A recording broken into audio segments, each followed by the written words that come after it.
Good morning dear students. नमस्कार बच्चों। अब हम शुरू करते हैं।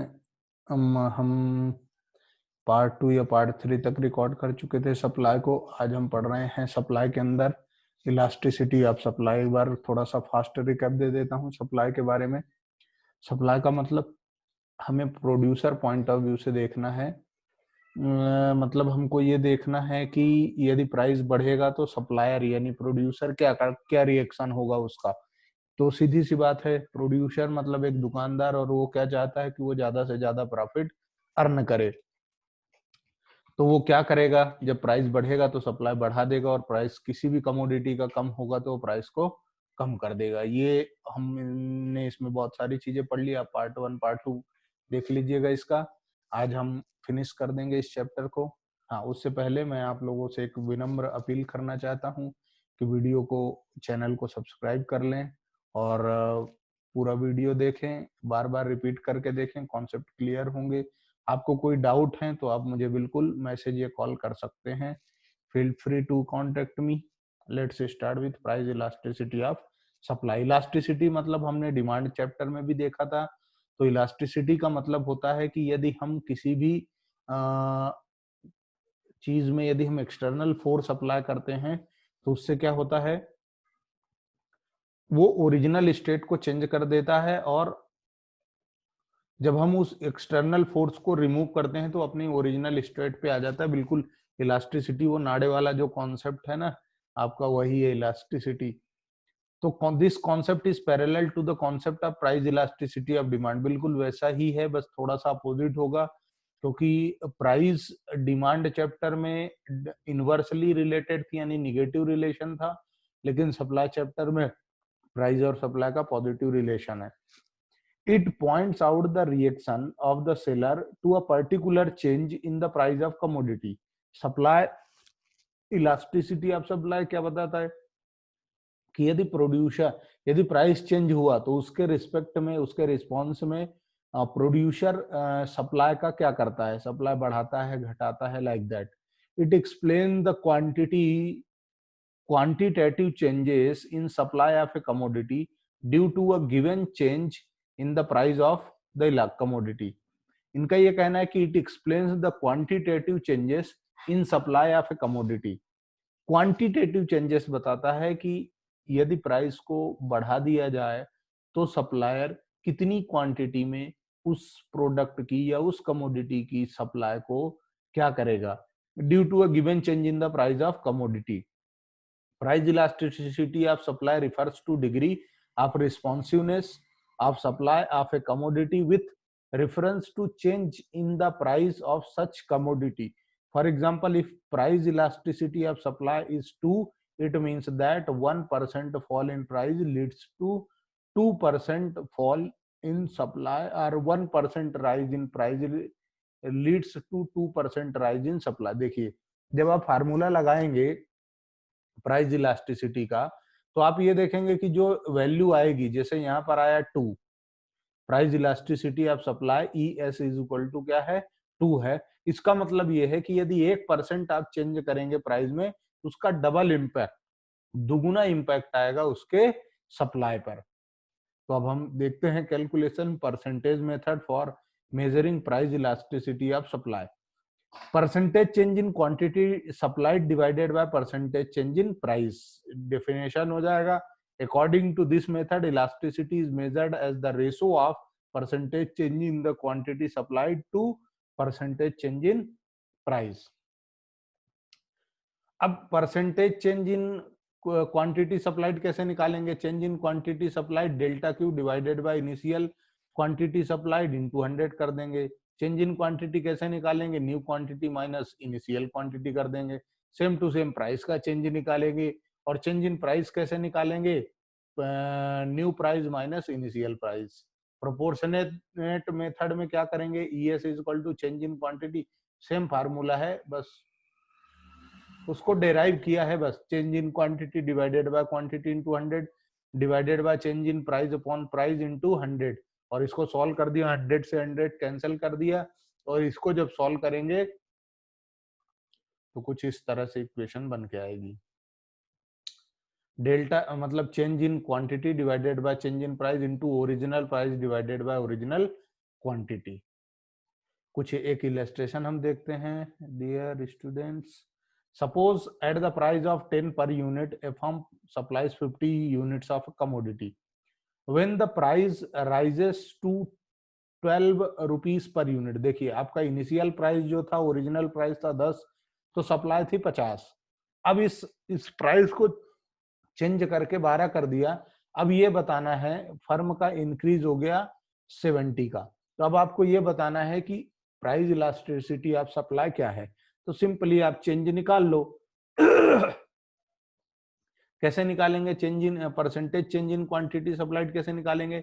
70 माइनस 50, एक मिनट में आपको लिख के दिखाता हूँ कैसे निकालेंगे। 70 माइनस 50 डिवाइड कर देंगे 50 से और इंटू कर देंगे 100 का, तो आपका क्या आ जाएगा? देखिए इसमें से ये गया तो आएगा 20 डिवाइडेड बाय 50 इंटू 100। एक जीरो से एक जीरो काट दिया, 5 से इसको काट दिया, तो ये कितना हुआ? 4। तो 4 का 10 में मल्टीप्लाई किया तो ये आ गया आपका 40%। ये आपका आ गया 40%। ठीक है, ऐसे ही आप चेंज इन उसका निकाल लेंगे, किसका? चेंज इन प्राइस का भी निकाल लेंगे।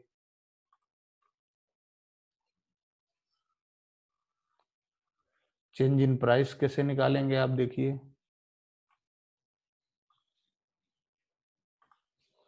चेंज इन प्राइस में क्या था? 10 हो गया 12, यानी 12 माइनस 10 डिवाइडेड बाय 10 इंटू 100। ये देखिए यहाँ पे 20% आया। बस ES क्या जाएगा? Percentage change in quantity divided by percentage change in price is equal to 2। अब ये जो आंसर आया है इसका मतलब क्या है कि यदि 1% आप प्राइस चेंज करेंगे तो डबल से क्या चेंज होगा? Supply. Elasticity is a unit free measure. Elasticity को में की कोई यूनिट नहीं होती, ये यूनिट फ्री है। मतलब जैसे आप दूध मिल्क को मेजर करते हैं लीटर मिलीलीटर में, डिस्टेंस को किलोमीटर सेंटीमीटर मीटर में करते हैं, हाइट को करते हैं सेंटीमीटर फुट में करते हैं, लाइक दैट। तो जो इलास्टिसिटी है उसकी कोई यूनिट नहीं है, बस एक नंबर आएगा, क्योंकि ये क्वांटिटेटिव मेजर है इसलिए क्वांटिटी यानी एक नंबर आ जाएगा बस। The coefficient of price elasticity of supply is a pure number and is independent of price and quantity units. It happens because elasticity considers percentage change in price and quantity supplied. क्यों ऐसा होता है? Unit free क्यों है? क्योंकि ये percentage change को consider करता है इसलिए। ठीक है बच्चों, कोई डाउट होगा तो आप मुझसे डिस्कस कर सकते हैं। फिर हम बात करते हैं price elasticity is positive. Price, जब हम डिमांड पढ़ रहे थे तो वहां पर निगेटिव था। क्यों? क्योंकि प्राइस और डिमांड के बीच में इनवर्स रिलेशन होता है, इसलिए वहां निगेटिव था। पर यहाँ पॉजिटिव होगा क्योंकि प्राइस और इलास्टिसिटी ऑफ सप्लाई, प्राइस और सप्लाई का रिलेशन जो होता है वो पॉजिटिव होता है। So for we have seen that the concept of elasticity of supply is similar to concept of elasticity of demand. However, there is one difference: elasticity of supply will always have a positive sign as against the negative sign of elasticity. Elasticity of demand में negative था, लेकिन यहाँ पर positive है। negative sign का वहां मतलब opposite direction inverse relation से था, और यहाँ पर positive sign का मतलब डायरेक्ट रिलेशन की वजह से, because of the direct relationship between price and quantity supply. ठीक है, kind of elasticity of supply आप याद करो, परफेक्ट, इम्परफेक्ट, इनफाइनाइट। जो हमने डिमांड में पढ़ा था सेम टू सेम यहाँ भी आएगा, बस रिलेशन इनका कैसा रहेगा? Direct. Different commodities respond different to a given change in price depending upon the degree of responsiveness. जो डिग्री ऑफ रिस्पॉन्सिवनेस है उसके हिसाब से चेंजेस सप्लाई में होगा। अब यहाँ पर 5 हैं, 5 कौन कौन सी है हम देख लेते हैं। सेम वही की वही होंगी। Perfectly elastic supply, perfectly elastic का मतलब ये है when there is an infinite supply at a particular price and the supply becomes zero with a slight fall in price, then the supply of such commodity is said to be perfectly elastic। मतलब ये है ES is equal to infinite। देखिए price आपका constant है और supply अचानक बढ़ गई, क्यों बढ़ गई? कोई अदर रीजन से। हमने डिटर्मिनेंट्स ऑफ सप्लाई पढ़ा, बहुत सारे फैक्टर्स पढ़े उसमें। तो ओन प्राइस ऑफ कमोडिटी को छोड़ दो, बाकी जितने भी फैक्टर्स हमने पढ़े हैं, जो भी फैक्टर्स पढ़े हैं पार्ट 1 पार्ट 2 में आपको देखने पड़ेंगे। आपको याद नहीं है तो आप इस वीडियो को बंद करके पहले वो वाला वीडियो देखिए क्योंकि बहुत अच्छे से एक्सप्लेन किया था मैंने। तो अदर फैक्टर की वजह से आपका क्या हो गया? सप्लाई बढ़ गई। इससे क्या होगा? ये जो इनफाइनाइट चेंज गया इसको मेजर नहीं कर सकते, तो इसको परफेक्टली इलास्टिक सप्लाई बोलेंगे। ये सीधा आएगा और इसका जो वो जाएगा लाइन सप्लाई कर्व जो जाएगा वो पैरेलल टू एक्स एक्सेस होगा। यदि क्वांटिटी आपकी बढ़ भी सकती है और घट भी सकती है, आप उसको मेजर नहीं कर सकते, इस लेवल का चेंज होगा तो उसको हम क्या बोलेंगे? इनफाइनाइट यानी गिरा हुआ 8। इसको सीधा कर दो तो 8 जैसा दिखेगा ना इंग्लिश का। तो ES is equal to infinite and the supply curve is a horizontal straight line parallel to x axis। जैसे यहाँ पर प्राइस है 30, 100, 200 और 300, 100, 200, 300। मतलब ये जो चेंज आया है ये क्या है? Quantity supplied can be this unit at the same price of this as seen in the diagram. Quantity supplied can be this Q, Q, O, Q, O, Q1, O, Q2 कुछ भी हो सकता है eight the same price. It must be noted that perfectly elastic supply is an imaginary situation. ये imaginary situation है, theoretical concept है, hypothetical है, reality में एग्जिस्ट नहीं करता, ऐसा इनका कहना है। परफेक्टली इन इलास्टिक मतलब सप्लाई में कोई फर्क नहीं पड़ेगा, आप प्राइस बढ़ाओ घटाओ कुछ भी करो। When the supply does not change with change in price, आपने प्राइस चेंज किया पर सप्लाई में कोई फर्क नहीं पड़ा, such a commodity is said to be perfectly inelastic। In such a case ES is equal to 0। जैसे यहाँ पर प्राइस, यहाँ पर सप्लाई, जब चेंज ही नहीं हो रहा है सप्लाई में तो कोई वैल्यू ही डिटरमाइन नहीं हो सकती, चेंज उनके बीच का 0 है, तो वहां पर क्या हो जाएगा? इलास्टिसिटी 0 यानी परफेक्टली इनइलास्टिक। यानी इलास्टिसिटी में कोई, चाहे आप कितना भी एक्सटर्नल फोर्स अप्लाई कर दो, उसमें कोई चेंज नहीं आ रहा है। हाईली इलास्टिक का मतलब है कि 1 से ज्यादा आंसर आएगा।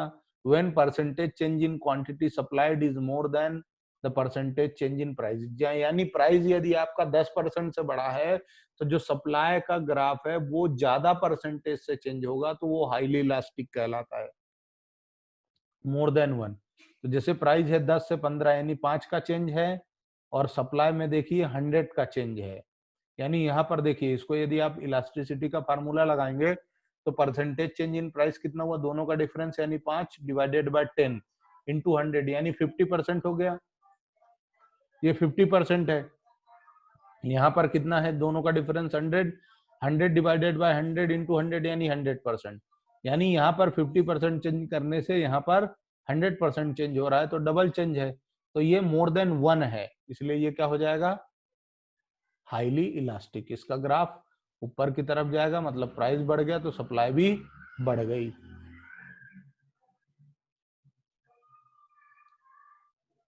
हाँ, लेस इलास्टिक। लेस इलास्टिक का मतलब क्या है? कि जब आपका परसेंटेज चेंज इन क्वांटिटी जो है वो कम होगा परसेंटेज चेंज इन प्राइस के कंपेयर में। जैसे आप देख लीजिए, when price change in quantity supplied is less than the percentage change in price, then supply for such a commodity is said to be less elastic. यानी आपका देखिए यहाँ पर 5 का चेंज है, वही 50% का चेंज है सेम, लेकिन यहाँ पर 20% का ही चेंज है। यानी जो वो सप्लाई थी वो, प्राइस तो बढ़ा लेकिन जो सप्लाई थी वो कम परसेंटेज से बढ़ी है, तो वो लेस इलास्टिक कहलाता है। यूनिटरी इलास्टिक यानी दोनों में सेम चेंज होगा, 50% चेंज प्राइस में, 50% चेंज सप्लाई में, तो दोनों बराबर जाएंगे। When percentage change in quantity supplied is equal to percentage change in price, then supply for such a commodity is said to be unitary elastic कहलाएगा ये। ES is equal to 1, यानी दोनों का जो परसेंटेज चेंज है, इसका जो percentage change है वही इसका परसेंटेज चेंज है, तो दोनों को डिवाइड करोगे तो आंसर आएगा 1। इंपॉर्टेंट ऑब्जर्वेशंस क्या हैं?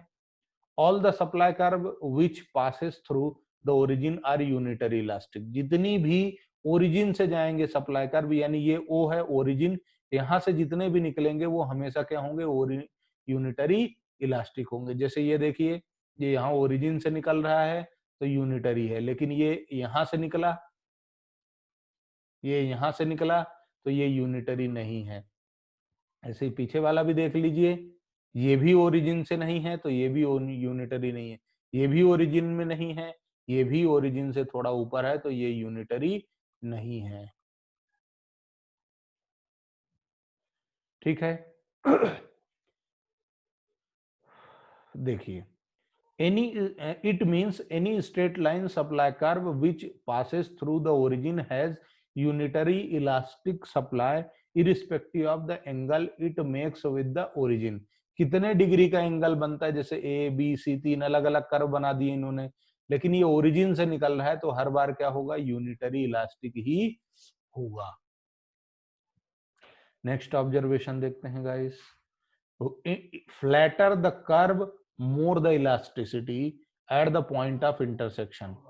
यानी यहां पर ये जो इंटरसेक्शन पॉइंट है ये फ्लैटर होगा, यानी ज्यादा चौड़ा होगा, तो जो इलास्टिसिटी है वो भी ज्यादा होगी। It means supply is more elastic in case of SS flatter curve and compare to S1। देखो, ये जो S1 है ये लेस फ्लैटर होगा और ये ज्यादा फ्लैटर होगा। यहाँ पर क्विक रिकैप है, परफेक्टली इलास्टिक यानी इनफाइनाइट है at same price, perfectly inelastic यानी जीरो है सेम प्राइस पर, हाईली इलास्टिक मतलब परसेंटेज चेंज इन सप्लाई ज्यादा है और परसेंटेज चेंज इन प्राइस कम है, फिर लेस इलास्टिक मतलब परसेंटेज चेंज इन सप्लाई ज्यादा है और परसेंटेज चेंज इन प्राइस मतलब ये कम है और ये ज्यादा है। यूनिटरी इलास्टिक दोनों इक्वल हैं। टाइम पीरियड एंड सप्लाई का क्या है, हम थोड़ा सा ये समझते हैं। the supply of a commodity cannot be changed overnight। एक रात में चेंज नहीं होता बेटा, इसके लिए थोड़ा सा टाइम लगता है। It takes time to change the supply from the viewpoint of supply। Time has been broadly divided into 3 periods। 3 period में डिवाइड है। पहला वेरी शॉर्ट पीरियड यानी market period. Market period refers to a very short period in which the supply cannot be changed in response to change in demand। जिस हिसाब से demand है, जैसे मान लीजिए कोई त्योहार आया, उस टाइम पर अचानक से डिमांड बढ़ जाती है, तो इतने शॉर्ट पीरियड में कभी भी, जैसे मान लीजिए सरकार ने बोला अभी कोरोना में है 22 मार्च से लॉकडाउन लग जाएगा, ये घोषणा हुई 15 मार्च को, 15 मार्च से 22 मार्च यानी 7 दिन का पीरियड है। ये शॉर्ट ड्यूरेशन है, इसमें आप डिमांड एकदम से बढ़ जाएगी। क्यों? आदमी क्या सोचेगा कि भैया जो जो खरीद सकते हो खरीद के रख लो, बाद में मिलेगा कि नहीं मिलेगा, लॉकडाउन कब खुलेगा कोई भरोसा नहीं है। तो अचानक से ये सडन जो ओवरनाइट चेंज हुआ है, डिमांड बढ़ी है, इसको फुलफिल शॉर्टर पीरियड में सप्लाई से नहीं किया जा सकता। तो ये सप्लाई कभी कम कभी ज्यादा होगी और इलास्टिसिटी इनफाइनाइट रहेगा। क्यों? और जीरो भी हो सकता है, कुछ भी हो सकता है। Supply is perfectly in elastic in very short period. ये ध्यान रखना, वेरी शॉर्ट पीरियड में जो सप्लाई है वो परफेक्टली इन इलास्टिक होगा, यानी कितना भी प्राइस बढ़ जाए सप्लाई में चेंज नहीं आएगा, क्योंकि अवेलेबिलिटी ही नहीं है, प्रोडक्शन ही नहीं होगा। शॉर्ट पीरियड वो वेरी शॉर्ट था, ये शॉर्ट है। Short period refers to a period in which output can be changed by changing only variable factor. अब वेरिएबल फैक्टर को चेंज करके थोड़ा बहुत सप्लाई बढ़ा सकते हैं। फिर लॉन्ग पीरियड में क्या? Long period refers to a period in which output supply can be changed changing all factor. यहाँ पे फिक्स्ड और वेरिएबल दोनों फैक्टर चेंज करके आप सप्लाई को बढ़ा सकते हो, यानी प्रोडक्शन अपना बढ़ा सकते हो। सॉलिड एग्जांपल की बात करें हम गाइस, तो the supply schedule for 3 forms XYZ given below derive the market supply curve. Schedule बताना है हमें। तो देखिए, price firm x firm by firm है, मार्केट सप्लाई मतलब प्लस कर लेना है सबका। 7 और 5 12 और 10 22 आ गया यहाँ पे, 5 और 7 और 9 16 16 12 28, मतलब ये जोड़ दोगे तो ये क्या हो जाएगा, मार्केट सप्लाई। इन्होंने दे भी दिया, firm X plus firm Y plus firm Z market supply. There are 3 firms ABC, supply schedule for market same करना है अपने को। हम सी का निकालना है, तो सी का निकालने के लिए क्या करोगे, मार्केट सप्लाई में से ये दोनों माइनस कर दोगे तो यहाँ पर आ जाएगा 10, 35 माइनस 25, इधर तो जीरो है। इस दिस इज 40, 30 और 10 40, और ये 60 माइनस ये 40 किया तो यहाँ पर 20 आएगा। ये है कितना 55, और यहाँ 80 डिफरेंस यहाँ आ जाएगा। चलिए सॉल्यूशन में देख लो, 10 20 25 सेम है, ये मार्केट वही जो मैंने फॉर्मूला आपको बताया था। फिर the supply function commodity given QS, supply function आपको दिया है, quantity S is equal to 20 + 3PX। अब इसमें prepare supply schedule if price of commodity X varies from 5 to 2। Price है आपका 5 4 3 2, और आपका ये क्वांटिटी सप्लाइड है this. Value of supply QS are calculated after putting the value of price this. इस price function में आप ये वाली फंक्शन में 20 + 3PX में रख करके ही आप प्राइस कैलकुलेट करेंगे।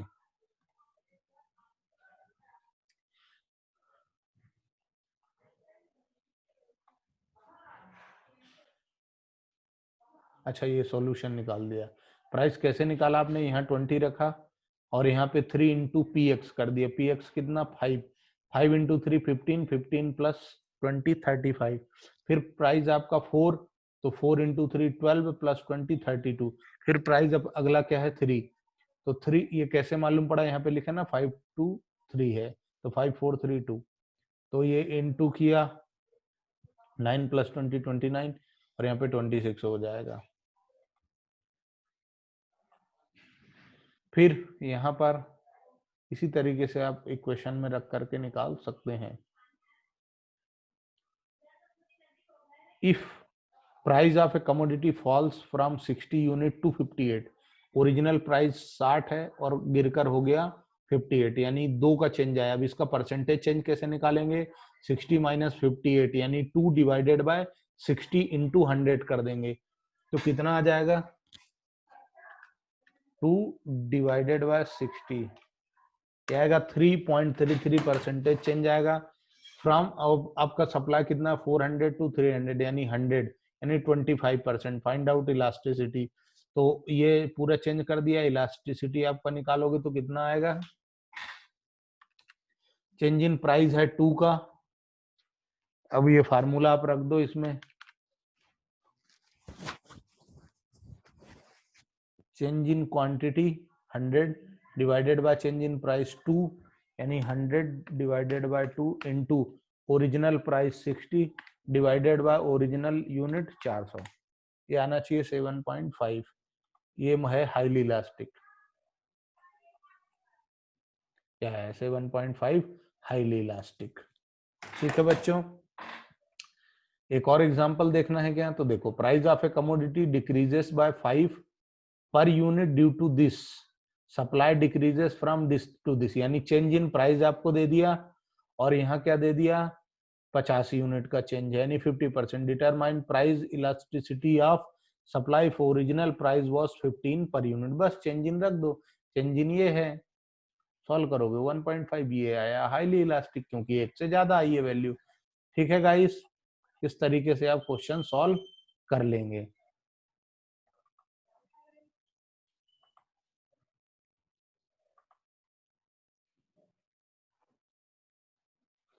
कैलकुलेशन ऑफ प्राइस और quantity when elasticity of supply is given. देखिए आप इसको कैसे करेंगे, the coefficient of elasticity of supply of A commodity is 2, a seller supplies 20 units of this commodity at a price 10 per unit, calculate the quantity supplied when price rises by 2। तो quantity, original quantity 20, original price 10, rise in price यानी change in price 2, new price है 12, change in quantity कितना आया मालूम नहीं, और new quantity मालूम नहीं। इलास्टिसिटी ऑफ सप्लाई दिया है 2, बस फार्मूले में रख दो। ये यहाँ पर रख दिया 2, चेंज इन क्वांटिटी नहीं मालूम, चेंज इन प्राइस है 2, ओरिजिनल 10 और 20, सॉल्व कर दिया तो चेंज इन क्वांटिटी आ गया 8 का, तो यहाँ पर हम रख देंगे 8। अब नई यूनिट कितनी आ जाएगी, ओरिजिनल थी 20 और ये है 8, तो दोनों को जोड़ दिया तो न्यू क्वांटिटी आ गई 28। सेम टू सेम यहाँ पर भी होगा, ठीक है। सो हमने सप्लाई चैप्टर पूरा किया। माइक्रो इकोनॉमिक्स में अब आपका जो बचता है वो सिर्फ और सिर्फ क्या बचता है, एक आखिरी चैप्टर जिसको कहा गया है मार्केट। मार्केट नाम का एक लास्ट चैप्टर बचा है, उसके बाद हमारा इकोनॉमिक्स, माइक्रो इकोनॉमिक्स कंप्लीट हो जाएगा।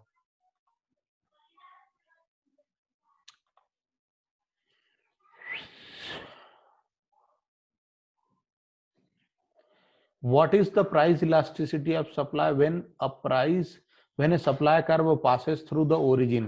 Supply curve is vertical straight line, supply curve is a horizontal. The price elasticity of supply in the following cases will be unitary elastic. यानी जब आपका supply curve passes through origin होगा, तो अपन ने discuss भी किया था कि ये यूनिटरी है, आप याद भी रखना।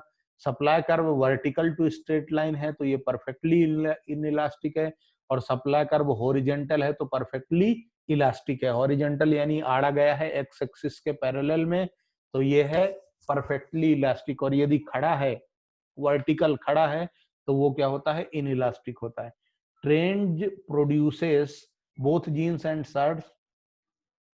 How will an increase in price of jeans affect the supply curve of shirt? An increase in the price of jeans will make the production of jeans more attractive. As a result, trends will shift its resources from shirt to jeans.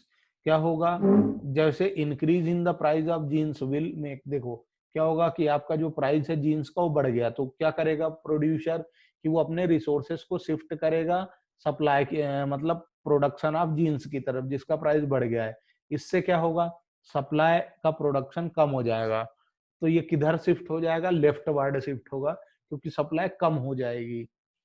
Price बढ़ता है तो supply भी बढ़ता है, price कम होता है तो supply कम होता है।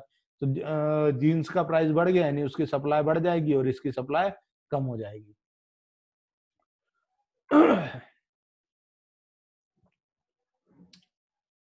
ठीक है बच्चों, चलिए अब आप इस चैप्टर को अपन ने फिनिश कर लिया है। बूस्टर देख लेता हूँ यदि कुछ हो तो, फिर बाद में मैं रिवीजन वीडियोस भी डालूंगा जिसमें आपको मैं बहुत सारी चीजें कवर करा दूंगा। बूस्टर में कुछ है क्या?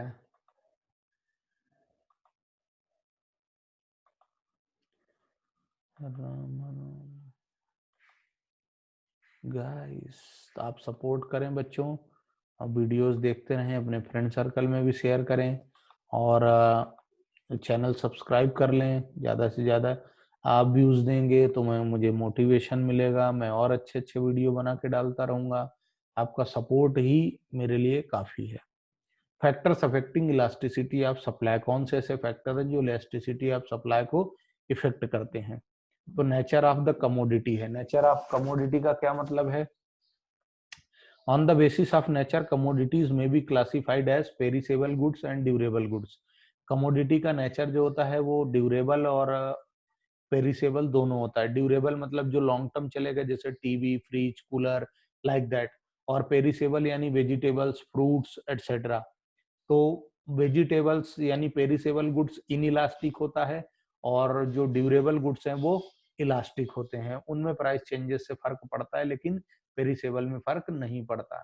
Cost of production, cost of production rises rapidly with increase in output, then there is less incentive to raise the supply with increase in price. यदि आप प्राइस बढ़ेगा प्रोडक्शन का, तो यदि प्रोडक्शन का प्राइस कॉस्ट बढ़ती है तो फिर सप्लाई उस रेट से बढ़ेगी नहीं, क्योंकि फिर प्रॉफिट मार्जिन कम होगा। टाइम पीरियड ये अपन ने डिस्कस कर लिया, वेरी शॉर्ट, शॉर्ट और लॉन्ग। टेक्निक ऑफ प्रोडक्शन यदि आपकी अच्छी होगी, एडवांस होगी, प्रोडक्शन आसानी से बढ़ सकता है तो सप्लाई कर्व बढ़ेगा, नहीं तो नहीं बढ़ेगा। नेचर ऑफ इनपुट यूज्ड, यदि इनपुट यूज्ड अच्छा है, depend on the nature of input used in the process of production. If raw material and factors of production are general nature and are easily available, then supply will elastic as supply can be easily changed. ठीक है, चलिए, तो यहाँ से ये आपका chapter खत्म होता है, कंप्लीट होता है। एक लास्ट चैप्टर बचा है जिसको हम बहुत जल्द अपलोड करेंगे। Thank you very much, keep supporting, keep sharing and watching. Thank you.